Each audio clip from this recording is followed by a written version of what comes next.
Level of biological organisation एक series है जिसमें हम ये पढ़ते हैं कि बायोलॉजिकल ऑर्गेनाइजेशन जो है, ऑर्गेनिज़म्स जो हैं वो कैसे बनते हैं, किस चीज़ से बनते हैं और उनकी स्टार्टिंग पॉइंट क्या होती है। तो सबसे पहले आपको ये पता होना चाहिए कि जो भी लिविंग थिंग है और नॉन लिविंग थिंग है वो एटम के बने हुए हैं। एटम से हर लिविंग थिंग और हर नॉन लिविंग थिंग बना हुआ है। जैसे कि हमारे इर्द गिर्द जो भी नॉन लिविंग थिंग्स हैं, जो भी नॉन लिविंग चीज़ें हैं जिनमें कोई भी लाइफ नहीं है, वो जैसे चेयर हो गई, सॉइल हो गई, वाटर वगैरह, ये सब नॉन लिविंग है। अब ये नॉन लिविंग है, ये इस बात को तो पता है हमें, पर लाइफ एटम से कैसे बनती है अभी हम ये समझने वाले हैं। अभी देखिए ये एटम है। सबसे पहले दुनिया जो था ना, दुनिया जो है वो एटमी ज़र्रात का धुआं थी, यानी सिर्फ उनमें एटम के ज़र्रात थे और कुछ भी नहीं था।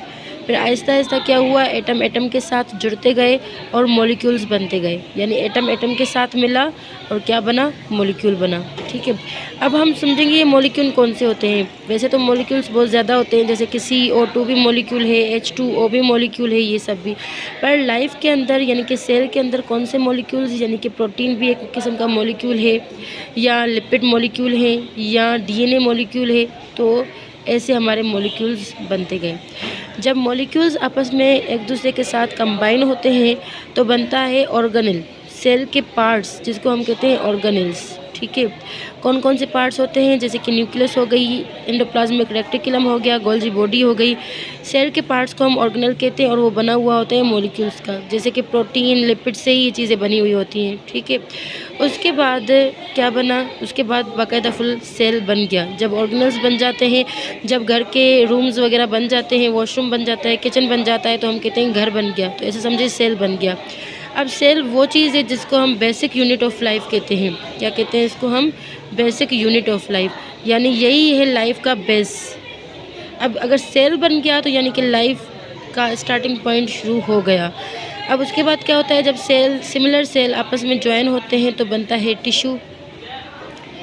अब टिश्यू मुख्तलिफ़ किस्म के होते हैं, एपिथेलियल टिश्यू होता है, नर्व टिश्यू होता है, मसल्स टिश्यू होता है। अब मुख्तलिफ़ किस्म के टिश्यूज़ जब आपस में मिलते हैं तो बनता है ऑर्गन। अब ऑर्गन से क्या मुराद है, ऑर्गन से मुराद है हार्ट, किडनी, लिवर, लंग्स।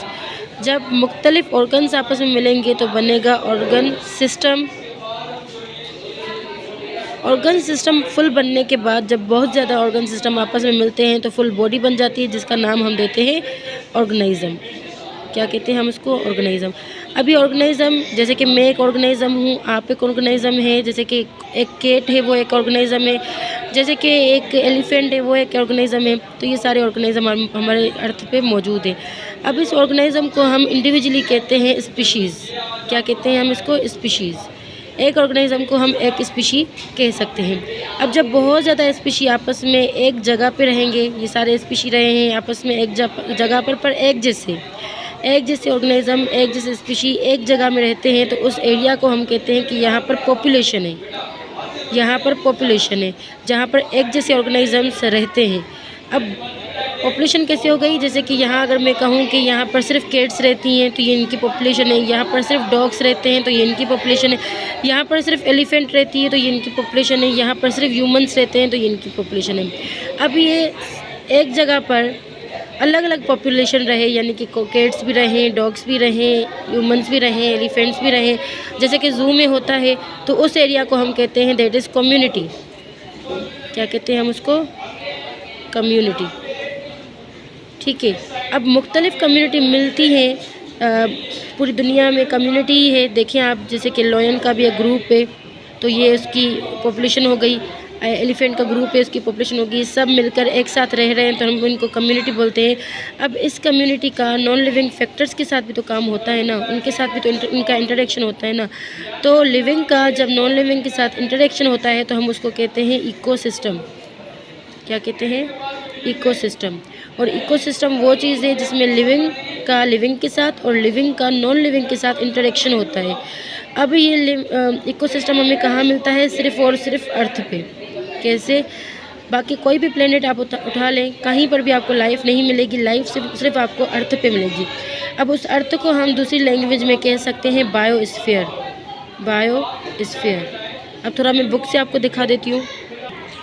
अब ये देखें, ये बुक की डायग्राम है जिसमें ये लिखा हुआ है एटम है। एटम कौन से होते हैं, जैसे कि ऑक्सीजन है, फिर मॉलिक्यूल है जैसे कि डाइऑक्साइड हो गई, यानी कि मॉलिक्यूल ऑक्सीजन का ही हो गया, फिर मैक्रो मॉलिक्यूल जैसे कि फॉस्फोलिपिड वगैरह, जिसको मैंने ऑर्गेनेल्स कहा था, ठीक है, सॉरी ऑर्गेनेल्स नहीं कहा था मैंने, इसको मॉलिक्यूल ही कहा था। उसके बाद ये सेल बन गया, जैसे कि कलारा सेल्स होता है, टिश्यू हो गया जैसे कि एपिथेलियल टिश्यू, सेल मिलकर टिश्यू, टिश्यू मिलकर ऑर्गन बनते हैं जैसे कि लंग्स, ऑर्गन मिलकर ऑर्गन सिस्टम बनते हैं जैसे कि रिस्पिरेटरी सिस्टम, ऑर्गेनिज्म बन गया।